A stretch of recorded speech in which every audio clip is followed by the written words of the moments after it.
Welcome to Bible Study. So glad that you're with us for another morning as we journey through the book of Mark. We are back in chapter 8 of Mark.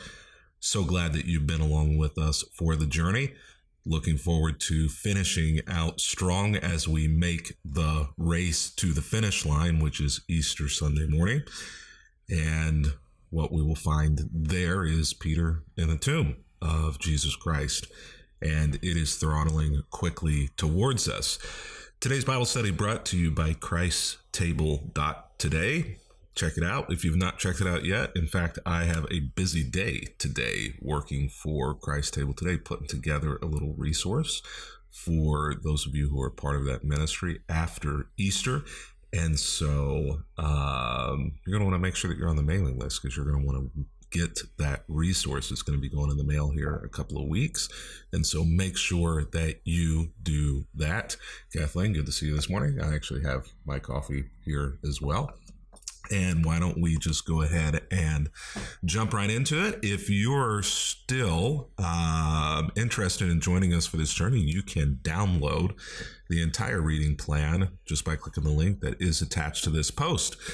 So, Jesus is on the move again with his disciples. Today's reading is a bit of an easy reading, but there are some kind of complicated things in there. You can begin to feel, I don't know if tension is the right word, but you can begin to feel the seriousness of Jesus begin to intensify, and you can begin to feel in the emotions and the conversations of the disciples a bit of that tension beginning to coil just a little bit tighter.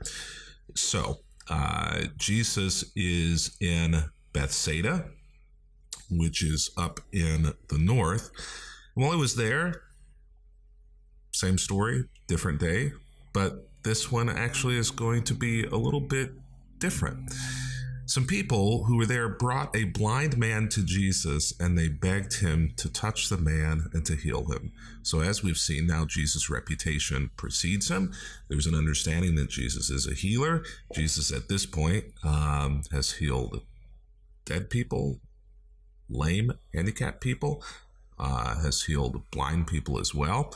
And so the woman with the issue of blood, just issue after issue after issue. And so Jesus is a walking hospital. He's a mobile ambulance.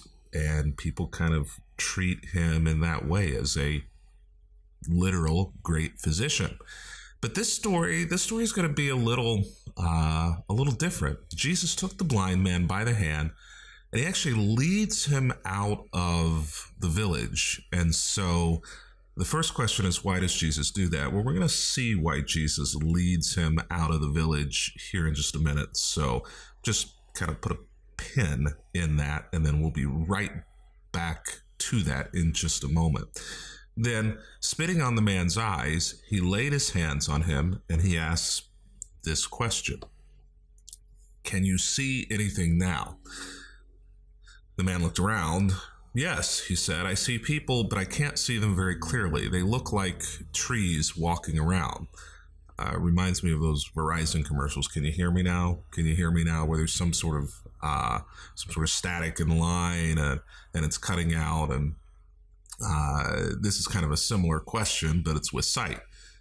Can you see anything now? This is a very interesting question from Jesus because he's God. Wouldn't he know whether or not the man was seeing anything now? And it doesn't look like from this that the healing fully took place. This story is a bit odd. So then Jesus places his hands on the man's eyes again, a second time, and this time his eyes were open, fully opened, meaning, and Mark kind of explains to us what he means by that, his sight was completely restored and he could see everything clearly. So imagine, a healing in two stages. The first half of the healing gives him some eyesight back, but there's some cataracts there, not able to maybe quite see what's going on. And so the second time around, he is able to fully see what happens whenever Jesus kind of completes it. Jesus sent him away saying, and remember, we stuck that pin in leading him out of the village to do this miracle. Don't go back into the village on your way home. Now, why did Jesus do this healing in two stages? Did Jesus mess up? Did the man not have enough faith the first time around? What's going on here? This is very odd. It seems very uncharacteristic of Jesus. And if Jesus didn't get the healing right the first time, it's questionable as to why they would have put it in writing anyway. Wouldn't that be one of the ones that you would just kind of maybe say, yeah, we'll keep that out of the official record of the book of Mark.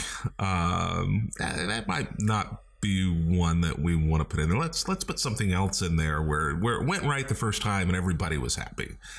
So why is this in here? This is very odd, and it just kind of seems to go on as though it's not a big deal. Well, whenever we have questions like that, the best thing that we can always do is look at the context, look around, and see what's going on. It's likely that it's perhaps tied to something else. But before we look and see what's next and what it's tied to, I want to make just a statement about this line here in verse 26 before we move on to 27. Don't go back into the village on your way home. Jesus essentially says, your home, I know, is on the other side of the village. I don't want you to go through town. I want you to take a different path. And it struck me. I've never noticed that before, but actually that line gets used pretty regularly in Scripture where somebody has an encounter with God, with Jesus, even with angels, and is told to go a different route. Happens here multiple times through the book of Mark. So far, we've seen Jesus say, "Don't tell anyone about me," or go a different way. At the birth of Jesus, whenever the Magi arrive in Jerusalem, talk to Herod. They go to Bethlehem. Then an angel comes to them in a dream and says, "Don't go through Jerusalem on your way home. Take a different route." This seems to happen a lot in Scripture, where after encounters with God, people are sent on a different path, on a different way. And I think, as I think about that, I don't know that I can say conclusively. I wanted to kind of research this, but I didn't have time this morning. Maybe you can do that for extra credit. I think I'd like to say that every time somebody has an encounter with God and they're on a journey, he tells them to take a different path. But I can't say that. But I can say that a lot of times, maybe even most times in Scripture, where someone is on a journey and they are interrupted on that journey by the divine, God, Jesus, or one of his agents, an angel, that they're sent on a different path from there forward. And I think that there may be something spiritual and also maybe practical to that. The dramatic encounters with God always seem to end with a new path. And I think that goes for us a lot of times in our life as well. Whenever we have a dramatic encounter with God, emotionally, spiritually, personally, God kind of reorients our path or our steps into a different direction. And sometimes we don't want that. We don't like that. We want to continue on the path that we were on. It's comfortable. We had a mission. We were going to do something. This is the direction that we thought that our life was going. This is the direction that we thought our career was going in. This is the financial plan that we had marked out for ourselves. We were going to put this much away every month, going to be able to retire by this age. And then we have an encounter with God, and God just kind of takes our priorities and just click, reorients them, and everything snaps into place. And at that point, you're like, well, I have greater things for you to do. I have more important places for you to go. I have a different path that I want you to take. And this happens over and again in Scripture with people who have an encounter with God. And lots of times I think this may be for you as well. Now, the people who were friends with this guy who was once blind, probably, if they were there alongside him with him, would have been saying, why aren't you going back through town on your way home? That's the shortest route. That's the way you came here. That's the way you should go back. But his priorities have been shifted. They've been shifted because Jesus said, I don't want you to go this way. I want you to go this way. This is the way that you need to go. Same thing with the Magi. We don't know how many there were. Probably were more than three. We just say three because there were three gifts that were brought. We don't know whether all of the Magi had the dream, the vision to go back a different way. So it may have been that some of the entourage who were with the Magi in Luke 2 in the Christmas story were saying, why aren't you going back through Jerusalem? You promised Herod that you would come back and tell him where the baby was, but no, you don't understand. Jesus has sent me, or this vision has sent me on a different path, and so I've got to go this way. Not everybody who's around you, not everyone who's in your entourage is going to understand why you're taking a different path after an encounter with God. And you're not going to be able to explain it because it's going to sound crazy. Well, God told me. Yeah, well, that might play with your pastor, but it's not going to play with your neighbor. It's not going to play with your spouse. It's not going to play with your kids who don't have a relationship with God. So sometimes whenever you're on that path, you're on that path alone. Or at least it feels like you're alone. But God's always there with you if you're on his path. You're never alone. So Jesus and his disciples leave Galilee after having told the blind and now healed man after a half healing and then a half healing, which gets them finally to the finish line. They went up to the villages near Caesarea Philippi, and as they're walking along, Jesus asked them, Who do you say that I am? Kind of an off-the-cuff question, having conversation. Who do you say that I am? This is a really, really important passage. This is kind of a turning point. I don't have time to get into all of it. I'm sorry, because I took so much time on the first part. Who do people say that I am? Well, they reply, some say you're John the Baptist. Some say Elijah, others say you're one of the other prophets. So a lot of people say you're important, you're someone reincarnated from the Old Testament, you're someone God has his hands on, and then he asks them, but who do you say that I am? Now it's hard to convey in this moment the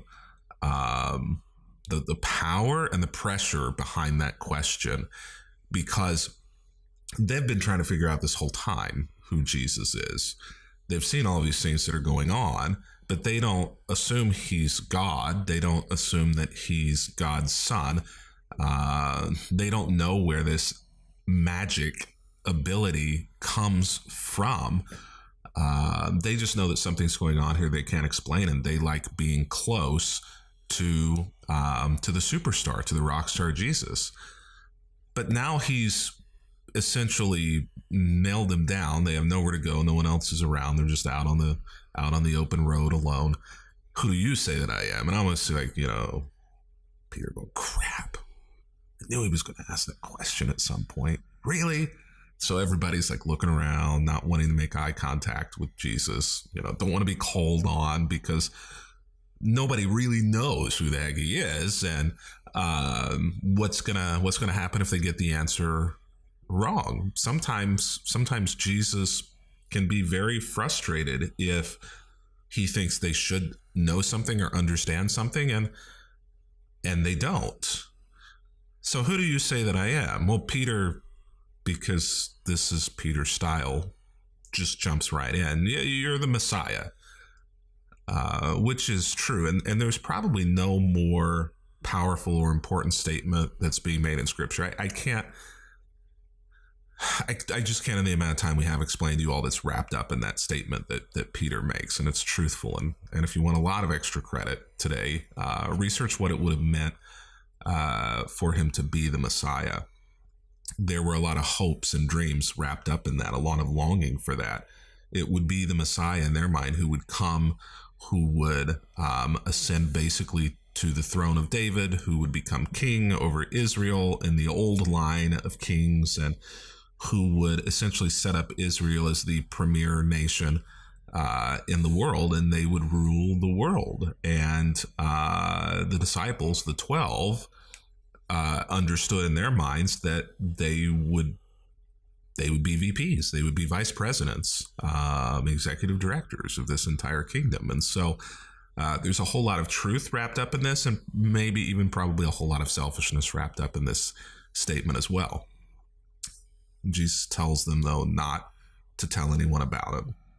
Now, I'm going to hit pause there because the conversation actually continues, but I'm running out of time. And so in the rest of the reading today, what you're actually going to experience is you're going to experience an understanding as to why I think there is this two-step miracle that seems to not fully work the first time and takes a second time to work. Now, that's my interpretation of that miracle, but there's a reason why this miracle is put, and Mark, I think, is the only one who actually gives us this two-step miracle of the blind man whose blindness really took kind of two steps in order to be miraculously cured. There's a reason, I think, why Mark puts this story and butts it right up against this conversation with Jesus and Peter, essentially about being the Messiah. Because what you're going to see as you continue to read here in our reading today in Mark chapter 8 is that Peter and Jesus are kind of going to get into a verbal scuffle over this thing about Jesus being the Messiah, because Peter and the disciples, I think, have now come to an awareness of Jesus being the Messiah, the hoped for one, the promised one, but they still have in their mind an idea of what that means. And it's really not the full picture of what it means to be the Messiah. And so Jesus begins talking about the Messiah going to have to go through suffering and pain. And he'll begin talking about death. And this doesn't compute with their understanding of who the Messiah was going to be.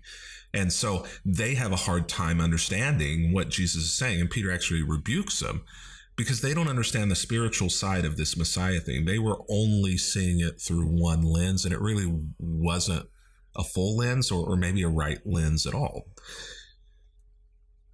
So they're spiritually blind in the way that the man in the village in Bethsaida was literally, physically blind.